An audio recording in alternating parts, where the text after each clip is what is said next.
10 kilogram எடை கொண்ட இறக்குமதி செய்யப்பட்ட பச்சரிசியை அதிகமான வியாபாரிகள் 1 ரிங்கிட் 50 காசு முதல் 2 ரிங்கிட் வரை விலை குறைத்துள்ளனர். அதேவேளையில் 5 கிலோ எடை கொண்ட இறக்குமதி செய்யப்பட்ட பச்சரிசி 70 காசு முதல் 1 ரிங்கிட் வரை விலை குறைக்கப்பட்டுள்ளது. 10 கிலோ எடை கொண்ட மேற்குறிப்பிட்ட பச்சரிசியை தாம் 1 ரிங்கிட் 50 காசு விலை குறைத்துள்ளதாக ஸ்ரீனு என்ற வியாபாரி கூறினார். இதற்கு முன்பு தாம் மேற்குறிப்பிட்ட 10 கிலோ பச்சரிசியை 38 ரிங்கிட்டிற்கு விற்பனை செய்ததாகவும் தற்போது தாம் அதனை 36 ரிங்கிட் 50 காசுக்கு விற்பனை செய்யும் அதே வேளையில் 5 கிலோ எடை கொண்ட இறக்குமதி செய்யப்பட்ட பச்சரிசியை 18 ரிங்கிட் 20 காசுக்கு விற்பனை செய்வதாக அவர் தெரிவித்தார்.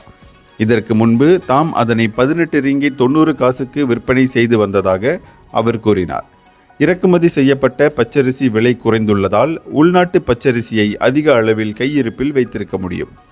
இறக்குமதி செய்யப்பட்ட பச்சரிசி டிசம்பர் 1ஆம் தேதியிலிருந்து டன் ஒன்றுக்கு 3000 ரிங்கிட்டிலிருந்து 2800 ரிங்கிட்டாக விலை குறைப்பதற்கு பர்னாஸ் முன்வந்தது.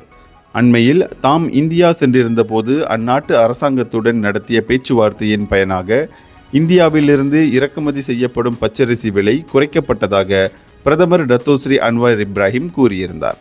இந்தியர்களின் இதய குரல் மக்களோசை.